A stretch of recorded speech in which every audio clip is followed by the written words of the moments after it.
인간 모습으로 변신을 하는 파충류 종족이 지구를 표면적으로 운영한다면 어떨까요? 믿기는 힘들지만 이런 공상과학적 시나리오는 역사 연구자뿐만 아니라 영적 비전가들의 초점이 되었습니다. 여러 분야의 학자들은 약 6천년 전 티그리스 강과 유프라테스 강의 비옥한 땅에서 갑자기 등장한 수메르 문명에 놀랐습니다. 이들은 마치 허공에서 나타난 것처럼 보였고 인간의 문화적 진화 관점에서 선형적 발전이라는 대중적인 이론을 따르기를 거부했습니다. 수메르는 신석기 시대 문화가 발생하기 힘든 돌이 부족한 지역입니다. 하지만 평야와 습지를 관계농지로 바꾸기에는 아주 이상적인 곳입니다. 간단히 말해서 석기시대를 건너뛰어 단번에 농업을 시작했고 식량 문제를 해결하면서 인간이 군집을 이루는 인간 문명을 이룩할 조건이 이미 갖춰진 곳이었습니다. 우리 시대 최고의 수메르 학자 중 한 명인 사무엘 크레이머 교수가 수메르의 석판을 검토한 결과 수메르인들은 세계 최초의 약과 약전을 가지고 있었습니다. 세계 최초의 뇌수술을 했고 세계 최초의 농업 및 농민영감도 만들었습니다. 물론 세계 최초의 우주론과 천문학을 비롯 세계 최초의 법규 그리고 정교한 야근, 재련, 정제 및 합금뿐만 아니라 석유연료 정제가 가능한 첨단 기술을 활용했습니다. 가장 중요한 것은 수메르인들이 인류 최초로 유전공학에 손을 댔다는 것입니다. 제카리아 시치니 해석한 수메르 석판에 대한 직역 비판이 있는 것은 사실이나 그 안에 숨은 뜻이 있다고 하며 직역을 하면 안 된다고 한 것조차 한없이 웃긴 소리입니다. 숨겨져 있다는 뜻이 무엇인지 알고 있는 사람도 없습니다. 마찬가지로 성경 구절에 숨겨진 뜻이 있다면서 각자 나름대로 해석한 결과 수세기 동안 다양한 기독교 종파들을 파생시키는 개그 콘서트가 만들어졌습니다. 시친의 결론 또한 다른 고고학자, 역사학자들과 마찬가지로 수메르 문명은 허공에서 갑자기 나타났다는 것이며 고도로 발전된 외계 식민지 개척자들에 의해 시작되었습니다. 지구 식민지 개척자들은 누구였습니까? 비판자들은 지구 인류의 문명을 무조건 외계 선진 문명자들과 엮으려 한다고 하며 우리 문명이 그들로 인해 이루어졌다는 학설을 신랄하게 비판합니다.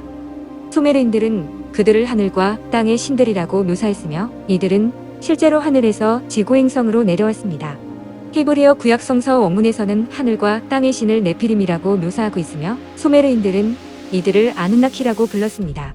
네피림이란 단어는 영어에서는 거인으로 번역되지만 이 단어는 셈족 어근에서 유래하고 정확한 뜻은 지구로 쫓겨난 사람들이라는 말이며 성경의 타락한 천사들도 바로 이들입니다.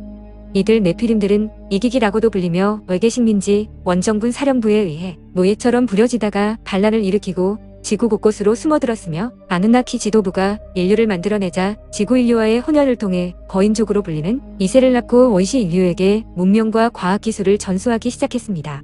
세계 여러 민족에게 전설로 주입된 하늘에서 내려온 강민족의 시조는 이들 이기기일 가능성이 있습니다. 나르는 뱀과 용의 저자이자 전직 미국 국가안보국의 암호학자인 블레이는 다음과 같이 언급했습니다. 고대의 비종교적 출처와 종교적 출처의 조합을 통해 수세기 전에 지구를 식민지화시킨 외계의 뱀신 또는 우주비행사의 출현을 목격한 우리 조상들의 경험담을 모을 수 있습니다. 사실상 증거는 세계의 전설, 신화 및 역사에 대한 완전한 재평가에 달려 있습니다. 수메르의 길가메시와 아가 등의 전설은 인류와 뱀 종족 간의 상호작용을 지적하고 있습니다. 물론 인더스 문명의 뱀신, 고대 인도의 나가 또는 뱀 종족, 그리고 뱀신을 명시하는 힌두 서사시 라마야나와 마하바라타도 있습니다. 중국 역사에서는 뱀 형태의 남매간으로 알려진 복희와 동이족 출신 여아가 인간을 창조했다고 나옵니다. 그리고 마야족의 신화에 등장하는 뱀신인 이삼라는 뱀 종족들에 의해 숭배됩니다. 한국 또한 용에 대한 수많은 전설이 있으며 지구상 모든 민족과 나라는 파충류 뱀 종족과 용에 대한 이야기를 가지고 있는데 이것은 우연이 아닙니다. 이 점에 대해서는 먼저 수메르 신의 최고봉인 아누의 가계도를 살펴봐야 합니다. 아누는 플라이아데스 계열의 휴머노이드지만 오리온자리 렙틸리언 종족과의 전쟁을 종식시키고 평화를 유지하기 위해 렙틸리언을 왕비로 맡습니다. 이로써 아누를 중심으로 시작된 아누나키 종족은 렙틸리언 혼혈 계열과 엘로힘으로 불리는 휴머노이드 계열 모두를 포함하게 됩니다. 이 두 계열의 아누나키는 지구 인류의 유전자를 편집했고 이때 파충류의 유전자가 우리 인간에게 삽입되었습니다.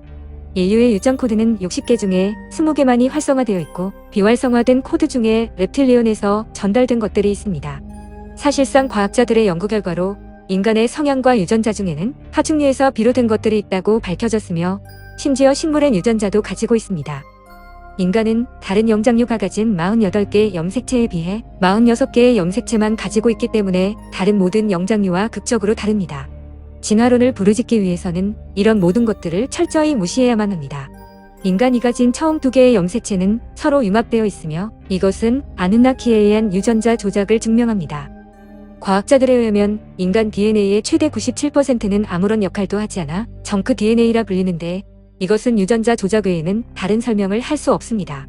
유전학자들은 인간의 유전자에서 의도적으로 어느 부분을 잘라내거나 가져다 붙인 짜깁기의 흔적을 확인했습니다. 또한 인간의 DNA엔 4,000개 이상의 결함이 있지만 침팬지나 고릴라에게는 단지 몇백 개의 결함만 발견됩니다.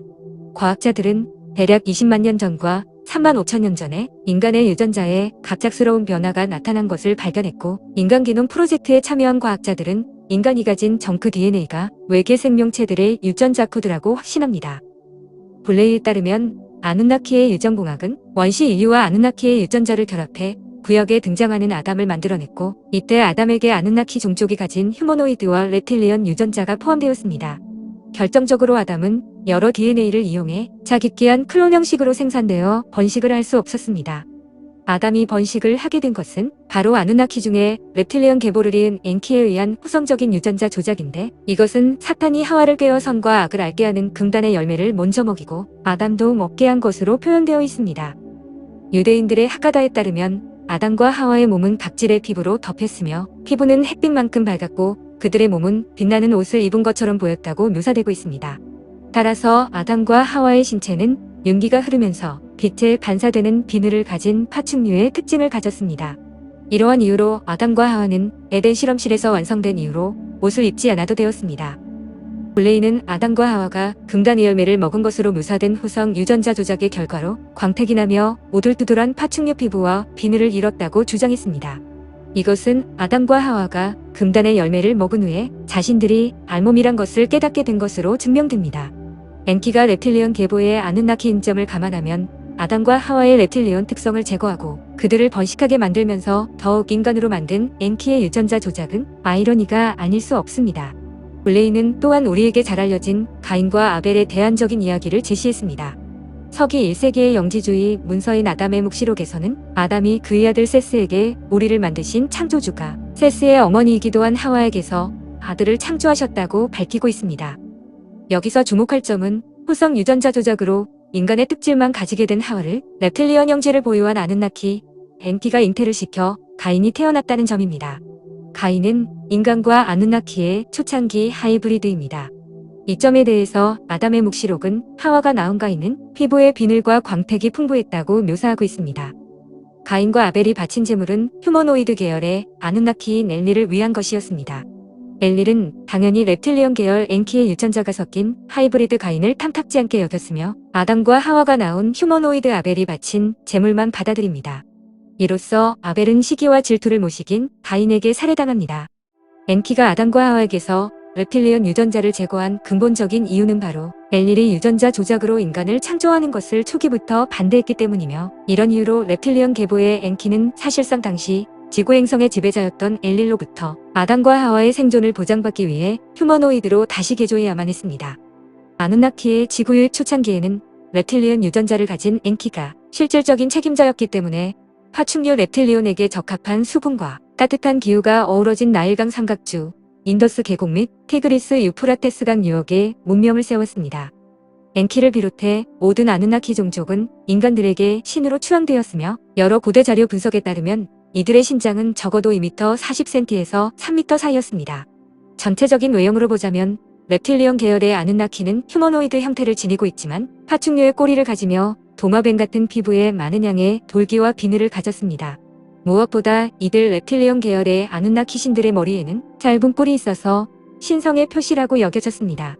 데이비드 아이크는 그의 저서 가장 큰 비밀에서 원조 reptilian 종족의 일부는 드라코 별자리에서 유래했다고 밝혔습니다. 아이크는 인간에게 개입하는 reptilian을 외계 기원, 지구 내부 기원, 다른 차원으로부터 인간 신체를 조종하는 세 가지 기원으로 분류했습니다. 아이크의 책은 독자가 몇 번을 반복해서 읽으면서 마침내 표현된 단어를 벗어나 내막을 이해하기까지는 막장 등급의 공상과학 영화처럼 들리는 것이 사실입니다. 그러나 만약 현재 지구 행성에서 글로벌 엘리트로 행세하는 소수의 인간들이 reptilian 계보의 혈통을 가지며 지구를 은하계 영토의 일부로 통제하며 지배하고 있는 것이 사실이라면 무슨 생각이 듭니까? 아이크는 reptilian 혈통이 영국과 유럽의 귀족과 왕족으로 계승되어 현재까지 내려왔고 수많은 식민지로 인해 해가 지지 않는 나라로 불리던 위대한 대영 제국 덕분에 reptilian과 인간의 하이브리드 혈통이 전 세계로 퍼지면서 미국과 캐나다, 아프리카, 아시아, 호주, 뉴질랜드 등을 실질적으로 지배하고 있다고 말합니다. 전 세계로 퍼진 reptilian의 혈통은 각국의 정치, 군사, 미디어, 은행 및 거대 이권 사업들을 장악했으며 이들은 인간 형태로 위장한 하위 4차원 reptilian 또는 이들 reptilian들의 영동력에 의해 조종되는 꼭두각시 인간 개체들입니다. 아이크는 reptilian 혈통이 인류의 고대사부터 현재까지 세상을 움직이는 중요인 물들의 신체와 정신을 장악하고 있다고 말합니다. reptilian은 바빌론 형제 혈통으로 지칭되는 그들의 파충류 유전자와 계보를 유지하려고 집착하는데 이것은 3차원에 속한 인간 신체와 하위 4차원에 속하면서 3차원을 제어하려는 reptilian의 진동적 차원 연결을 유지해야 할 필요성에서 비롯됩니다.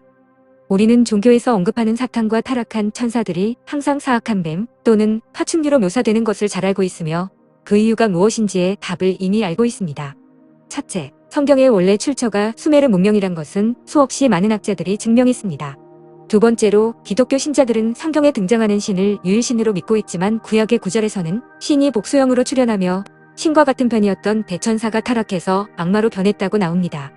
신자들은 신이 복수형으로 표현된 것을 삼위일체인 신의 특성으로 인해 오리라는 표현이 되었다고 끼워 맞추었습니다. 사실상 억지 논리를 전개하는 수법을 보자면 진화론자들과 신자님들은 억지의 달인이란 공통점이 있지만 아쉽게도 이 두 분야는 서로 간의 철천지앙숙입니다. 셋째로 성경에서 묘사된 전능한 신과 악의 여신으로 규명한 사탄은 바로 아누나키가 가진 휴머노이드 엘로힘 계열의 엘릴과 reptilian 계열의 엔키를 묘사하는 것이며 권력 쟁탈전에서 패한 엔키는 타락한 대천사가 되었고 인류 문명의 후대로 가면서 루시퍼라는 이름을 얻게 되며 파충류 형태를 가진 사탄으로 불리게 됩니다. 저자인 바바라 마르시니악은 인간과 reptilian이 혼성된 존재들을 리지스라고 부릅니다. 이들은 영적 연결이 되지 못하고 영적으로 각성이 되지 않으며 무엇보다 영적인 힘의 존재를 부인한다고 합니다. 대신 이들은 영성의 법칙을 분산시키는 과학적 원리와 기술을 개발했고 물질과 현실을 조작하는 능력을 가지고 있습니다. 사실상 뉴월드 오더는 앞으로 시작될 사건들이 아니라 아브라함 종교로 통칭되는 유대교, 이슬람교, 기독교의 신앙체계가 지구 인류에게 뿌리를 내리면서 각 인간의 뇌를 세뇌시켜 의식과 생각의 편협성을 고착시키면서 이미 2000여 년 전에 시작되었습니다. 이슬람교의 근본 또한 유대교입니다. 여기서 질문은 종교 자체가 인간의 통제를 목적으로 외계 종족에 인간 사회에 주입되어 인류의 뇌에 치명적으로 작용하는 바이러스인가입니다. 이 점에 대해서 영지주의와 악혼에 대한 심도 있는 연구를 바탕으로 여러 책을 출간한 저자 존 레시는 종교가 지구 행성 밖에서 온 구세주와 구원자인 신의 개념을 판매하면서 인간의 뇌를 구속시키고 노예화시키는 외계인들의 정교한 세뇌 작전이라고 분명히 밝혔습니다.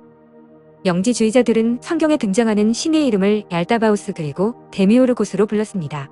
영지주의자들은 이들 신의 일부가 reptilian이며 그와 부조직인 아콘의 지도자로서 인류의 영적 각성을 방해하는 치명적인 존재들이라고 가르쳤습니다.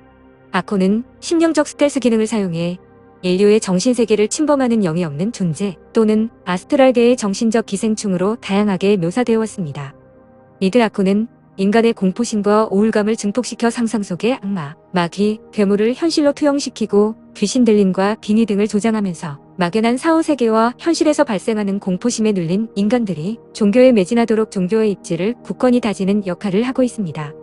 존 레시는 1947년에 발견된 사회문서에서 파충류 외계신과의 위협적인 만남에 대한 명시적인 설명이 포함되어 있는 점을 지적했습니다. 사회의 문서들 중에 암남의 성서에는 하늘에서 내려온 2명의 감시자 중에 하나가 여러 가지 색깔의 비늘로 빛나는 피부를 가진 파충류로 묘사되어 있습니다. 분명히 말하지만 성경에는 빈번했던 짐승 제물을 비롯해 산 사람을 제물로 바치는 인신 공양이 있습니다. 이러한 것을 원하는 존재는 신의 레벨이 아니며 고대로부터 현대까지 보고되고 있는 reptilian 혼종들과 사탄주의자들이 벌이는 인간 제물, 피로 얼룩진 의식 등과 일맥상통하고 있습니다. 영지주의 기반의 경험적 신비주의는 구원주의 기반의 아브라함 종교와 여러 면에서 충돌합니다. 구원주의의 외계 종교가 주장하는 것은 인간의 태생 자체가 오류와 결함이 있고 원죄가 있으며 반드시 중개자, 메시아 또는 엄격한 종교적 의식의 준수를 통해 구원받고 천국에 간다고 주장합니다. 반면 경험적 신비주의는 인간이 가진 태생적 신성이 스스로의 자각과 각성을 통해 드러날 수 있는 자연적 본질이며 이것은 지구 행성을 장악한 외계인들의 종교적 이데올로기와 싸우는데 사용될 수 있다고 주장합니다. 종교에 세뇌되면서 열린 사고방식이 단절된 무지함 속에서 인간의 정신을 붕괴시키는 결정적인 요소들은 여러 낮은 파동의 감정, 두려움, 죄책감, 분노, 자기 혐오, 열등감, 좌절감 그리고 타인에 대한 비하와 혐오 등이고 이런 것들이 바로 저질 4차원의 주파수에 공명하는 감정들입니다. 일단 우리가 이러한 것들에 지배당하고 굴복하게 되면 reptilian이 조종하는 아콘들에 의한 의식의 통제에 빠지게 되는데 이런 상황이 더욱 심화되면 높은 절벽이나 다리 위에 서서 가마득한 아래를 보며 강제적인 차원 점프를 계획하게 됩니다. 종교에서 말하는 것처럼 당신은 별대로 선천적인 원죄를 가진 죄인이 아니며 짓지도 않은 죄에 대해서 죄책감을 가져서는 안 됩니다. 이런 미친 인간의식의 세뇌가 바로 뉴월드 오더 계획의 일환으로 로마 시대부터 서양 모든 국가들에 차근차근 그 세력을 넓혀왔습니다. reptilian들의 뉴월드 오더는 지구 인구를 줄이는 목적이 아닙니다. 주변에 인간 개체가 많이 없으면 각 인간은 오히려 성찰하게 되고 각성이 되며 인간의 본질을 깨닫게 됩니다. 학교, 직장, 가정, 이웃 등의 많은 주변 사람들과 어울리게 되면 될수록 긍정적인 것보다는 부정적인 것들이 많이 발생합니다. 이런 인간 사회와 집단을 구성하는 사람들 중 대다수에는 영이 들어가 있지 않으며 아콘들의 꼭두각시 역할을 하고 있습니다.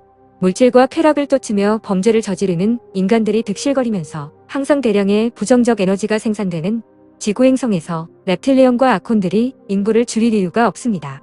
이런 방식들이 바로 reptilian들이 지구 행성의 인류를 통제하는 뉴월드 오더이며 이미 말했다시피 뉴월드 오더는 현재 진행형입니다.